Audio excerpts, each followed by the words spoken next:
Hello, everyone, and welcome to Co-Creation Station, the podcast where we talk about the law of attraction, the art of allowing, spiritual magic, the mind-body-spirit connection, and how to best enjoy this mystical, miraculous, mysterious, crazy, sometimes confounding, but always incredible journey we call life. My name is Collin. I'm located in beautiful, sunny North Hollywood, California. My name is Stephanie Orlina. I am a transformational life coach, and I am in San Diego, California. We want to thank you so much for listening and watching. We do want to let you know that we often mention Abraham Hicks and Esther Hicks on the podcast. If you're not familiar with those names, Esther is a speaker and author who channels Abraham. Abraham is described as a group of entities from beyond our physical world who share their wisdom by speaking through Esther at workshops and speaking opportunities around the world. Sounds kind of weird, but it's actually really cool. You can find out more about them by searching on Google or YouTube. You can also check out their website at abraham-hicks.com. Each week we start our discussion from a different jumping off point, and this week, Stephanie, you have the topic that we're going to start our discussion from, so I'll turn it over to you. Well, I was thinking about, since it's already done, the real work is us releasing resistance. So resistance is like the I gotta make it happen kind of energy. It's the worrying, not believing it's not here yet.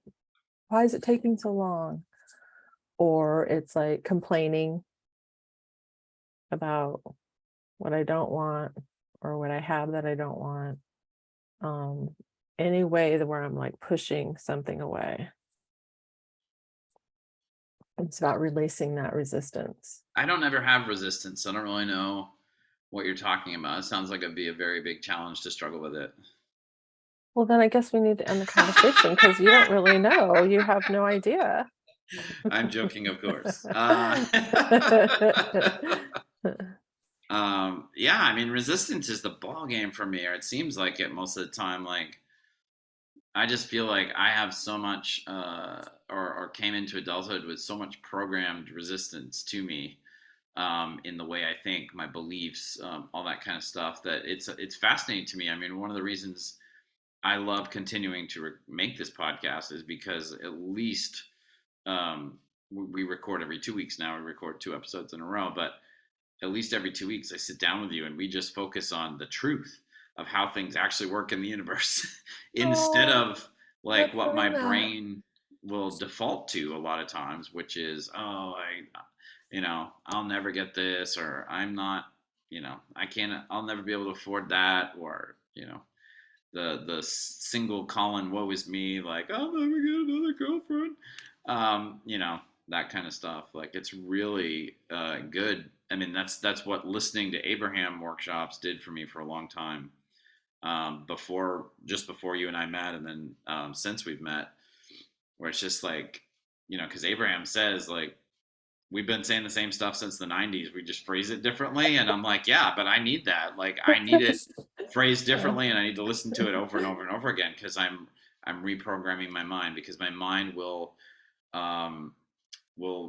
revert to resistance, like actively putting myself in a vibration where I'm delaying the things that I've desired, which are actually already, as you say, the moment I experience the contrast of, I don't like the car I have anymore and I'd really like a new one, a new car is put into my vortex and it's awesome and wonderful.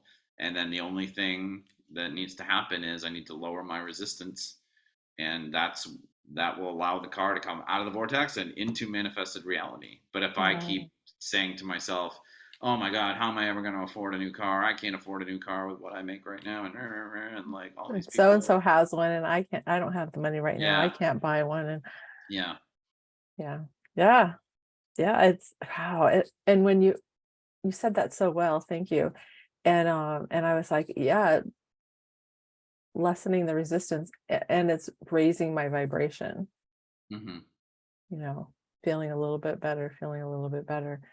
And I love when sometimes it's like, because sometimes I'll think about what I want, but then I'll think about the lack of it as well. Right. And so it's kind of like this push, pull. But I also love that I cannot think about it and still get it. I don't have to focus on something in order to get it. And that's kind of mind-blowing too. Yet it's happened to all of us multiple times, or we say we want something, we think we want something, and then we forget about it. You've said this a lot of times. There's a lot of things that you've thought about once, and then you go about your day, and a week later it pops up. That's one thing I found, The Secret, the film The Secret, which is about the law of attraction as well, was very helpful for me. That was my first exposure to what the law of attraction even was and how it Yeah, mine worked. too.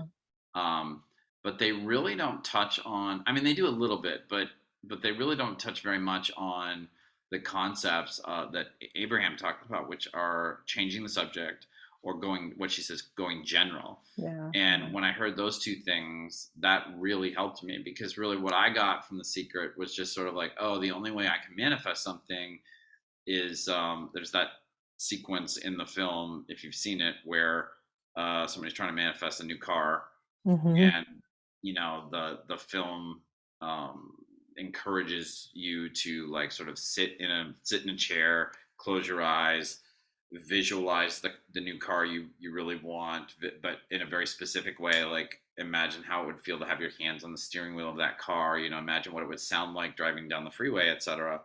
And that is all good stuff that will definitely work if you're in a the thing they don't really emphasize there is if you're in a good vibration, if you're in a high vibration, if you feel good while you're doing that yeah, that's it. If you're feeling, visualization. if it feels good while you do it, yeah. But what happens for a lot of us, definitely happens for me, is when I think about something I want or need but don't have yet, thinking about it triggers a series of negative thoughts or beliefs or both, which are negative. So I might try to do what that sequence in The Secret encourages me to do. Like, I might sit in a chair, I might close my eyes. I'm like, okay, I got to visualize the car.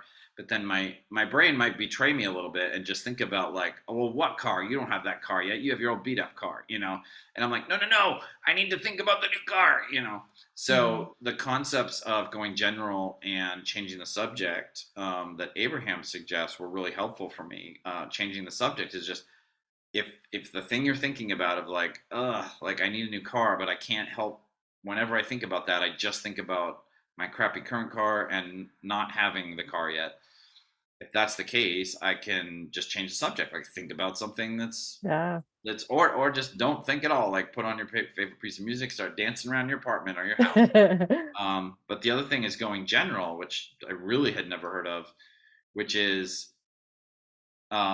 instead of getting hyper specific, like, this car that I have in my driveway right now or I have in my garage right now is is not going to work much longer, and it's a problem, and I gotta get this new car. Instead of focusing so specifically on that, focus in general of like, well, what's going well in my transportation life? Well, I do have a car. Right now my car runs, and it's not a great car. It's, I do need to replace it, but it gets me around, and it's got me around for a long time. And I'm really grateful for that, because some people don't even have a car. I'm really lucky to have a car. Maybe I paid it off. So my car's paid off, so I can trade it in, and, that'll help me when I am ready to get a new car. So going general, just keeping specific details out of it, like, why my car doesn't work, or how long it's been making that noise, or whatever, and just go in general and just going like, how's my transportation life? Even if my car broke down tomorrow, I could take the bus. I live in a city that has a great bus system, and like, it might be fun to take the bus for a week or two. If you can just go general, that actually raises, again, it's the whole point there is not really what we're talking about. It's your vibration, how you feel in your body about the subject. And going general can kind of get you from a very negative, cranky place, like maybe not to a super happy place, but it'll start to A ease better up feeling towards feeling place. better. Yeah. Yeah, yeah, yeah. Which will bring the new car quicker because you'll have less resistance. Yeah, right, right. And more an allowance of it than resistance of it. Yeah. Yeah. Yeah, that's a great example of going general. Yeah, and softening the resistance. Love that. Yeah. I mean, I think that's another, I'm glad you said it that way, softening resistance, because that was another thing for me. Like, I tend to be a very, like, I don't know, literal black and white kind of thinker. It's one of the many things I work on, sort of letting go of. But um, when I hear something like, yeah, you got to let go of all your resistance around the car. Like the only way you're going to get the car is if you let go of all your resistance. And again, that sort of puts me in like, okay, let go of resistance, let go of it. It's like, that ain't gonna work, buddy. Like that's pouring gasoline on a fire to try to put it out. It's not gonna work. Oh, yeah. But what I can do is just seek ways to lessen resistance. I mean, Yeah. maybe listening to a great piece of music isn't going to completely get me to a positive place, but it'll just like make me feel less cranky. And that's what the important thing is. I'm moving in the right direction. Right. And that still works. You don't have to just flip like a light switch and be like, oh, well, now I'm resistant about the car. Oh, now I'm happy on the beach and I have not a care in the world. Like, that doesn't work. you don't have It's to go 180. impossible to go. Well, we can't, right? It's not. It's just like, that's not how our brains or our bodies work. Yeah. Right. Exactly. It's a little switching. For some reason, things are always working out for me. Came up, and I thought that's kind of is going general too. Like, things always work out for me. Things are always working out for me. And the first time I heard that, I was like, is the person who came up with that insane? Are they on drugs? Really? Like, that can't be true. That cannot be true. Everything is always working out for me. Like, that sounds so extremely positive. I'm just like, there's no freaking way that could be true. I mean, things would be great if that were true, but that's definitely not true. But it's just one of those things of like, I think in the beginning it was just a leap of faith for me because I was just trusting people like the practitioners that are in The Secret talking about what they do in their work with people, and Abraham and Esther Hicks as well. Of just like, this is what works for them. And I didn't know about it beforehand, so I'm going to trust these people who know what they're doing. Yeah. And like now, if I'm in a good high vibration, a good feeling place, I'm like, of course everything's always working out for me. I look back at my 52 years of life and it's like, good Lord, look at all the amazing, wonderful stuff, like, and one great example of that is my 10 months in San Diego in 2013? Yeah, 2013. Because as a little kid, I had wanted to move from Maine, where I grew up, to Los Angeles. I wanted to be a filmmaker, so had this dream. I would keep coming back to it throughout my life. Like, I really want to go to LA. I really want to go to LA. I really want to go to LA. And then when I finally moved to California, I moved to San Diego, which I know for me was partly because I was a little intimidated by Los Angeles, even though I lived in New York City for 8 years, and it's also a very large city. I was just intimidated by, whatever would be new and different about the massiveness of Los Angeles. And so many people had said, San Diego is close to LA and it's really relaxing, and it's, it is the 8th largest city in America, but it feels like a small city, And so I kind of like did a little bit of self-sabotage by moving to San Diego first. Thank you. As you know, I mean, I have so many dear friends in San Diego that I never would have met had I not lived there for 10 months. And the whole time I was in San Diego, that completely finally prepared me. It got me through all my blocks, all my fears, all my resistances about really living in Los Angeles. And it's literally you and a couple other people like did the final push of like, Collin, go to Los Angeles. Like, you were Our born to go Obi-Wan there. Kenobi, Kate. Is Kate, that who you call her? My Obi-Wan, yes. Yeah. No, but it's like, so I mean, when I look back on that, it's like, I could see like an outside observer, or if like my life story was a novel, you're reading the novel and you're like, oh, he really screwed up by going to San Diego. He should have just gone to LA. Like, he was already like 40. Why was he going to waste another 10 months? But like, I know for me looking back, like, the gifts that I've gotten from my friendship with you, from my other friends in San Diego, I would never want to have lived my life without that. And it also, I don't think I would have gotten to Los Angeles had I not moved to San Diego first. I think that was my way of doing it, Well, and Abraham talks about that a lot of times. We want to go directly from A to B, or A to Z, just go directly.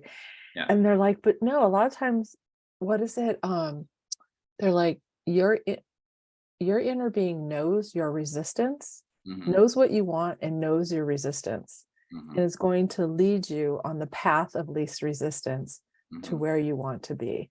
I'm like, so your higher power, inner being, new. You couldn't go directly to LA. You had too much resistance. Right. So it took you on this little journey to San Diego, Yep. which along that stop, our friendship, I still to this day cannot believe, I still think you're lying that you were only here 10 months, because I feel like you were here for years. Like, honestly, all that happened, and we didn't even become friends in that entire 10 months. Yeah.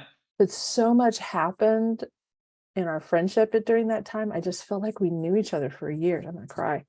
And you wanted, because I even remember you saying to me that you had a coach before, but when you learned of the law of attraction, you wanted to have like a friend who was into it too. Oh yeah. And so on your little detour, which we call a detour, but it wasn't, it was part of the plan as well. You stop in San Diego, we meet, and I'm into that as well. And so we've had, that's been a big component of our friendship, is having that mutual interest, you know, and then all the other friends, Mary and Kate and, you know, everyone else, and you get what you need. You do a pit stop in San Diego and you get what you need, and you're stronger and you're less resistance, more allowance. And then you're able to, even though it was scary, you were courageous and you took that leap and went and lived in LA. And you've been there how long now? Yes, I moved here in late October of 2013. So it's been almost 10 years. We'll come up on 10 years in October. Yeah. Yeah. And just one tip though, for anybody ever moving to Los Angeles, don't move like the day of your move, the day you first drive to Los Angeles for the move. Don't do that. Don't leave San Diego and head north on the 5 at 3 p.m. on a Friday. That is not a good way to move to Los Angeles. Try like a Saturday late morning, a Sunday late morning. Like, do yourself maybe a favor. Early morning.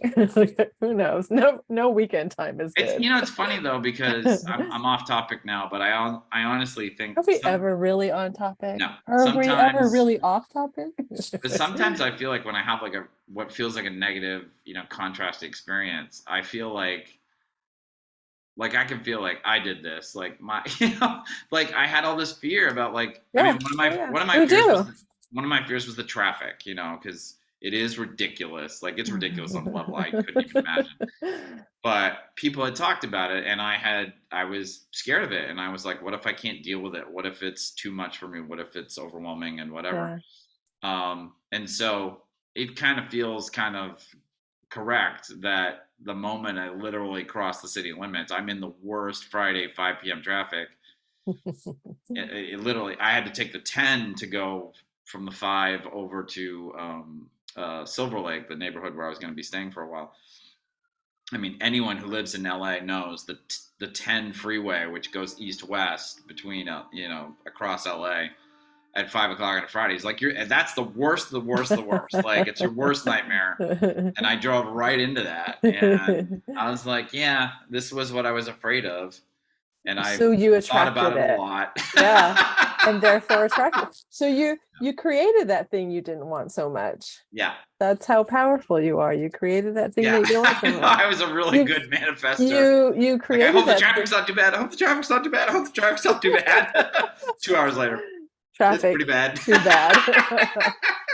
Well, and it goes back to what I was thinking about that, because I ended up watching the 30 for 4 days in October.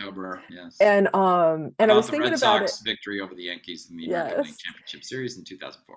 And I was thinking about it a lot after that episode, because of course I just think he's an absolute babe, and then just his energy is like super attractive. And he kept saying, even though he said don't, but he kept saying, don't let us win tonight. Because so if you take the don't out, let us win tonight. He kept saying, let us win tonight. Yeah. And that was his energy in a very playful way. Yeah. And I was like, oh my God, he like totally was an affirmation. And so then I started saying, I said, well, don't let me get my own place now, because you know what happens then. Don't let me get my own place now, because and it felt good when I was saying it. It was cute. It was fun. So I feel like Yeah, one of the things I love, Kevin Millar is the Red Sox player And then that was Malala. saying that in that Malala. documentary, and I mean, he said it at the time. The documentary just had the footage. Um, yeah, I mean, and the thing is, like, it literally, what's so great about that moment, we've now talked about it apparently on 2 different episodes, because we did one in like season 2 or something as well. But um, like, it's just that you can't. I don't know what a bigger example would be of an excuse to be stuck in resistance, because everyone in the universe was saying, well, no sports team, I know. I or no know. baseball team had ever, professional American baseball team had come back from 3 games down in any playoff, best of 7 playoff series. So it's like you have if you want to say like, oh, this is awful, like everyone in the world will just be like, yeah, Yeah. totally proven, totally Yeah. agree There's, with you. and it would be And like, he's there's and no way they can win. yeah, And and yet, despite that colossal excuse for resistance, he just had a different attitude. And I literally feel like that, I mean, I'll never be able to prove it, but I mean, I feel like that was the spark to turn the whole thing around. And it literally, really did. It did. It yeah, helped. It definitely yeah, helped, whether it was the soul thing or not. yeah, He definitely came about it where contributed. he contributed in a very general way. Like he Yeah, think, because he wasn't saying we're gonna win.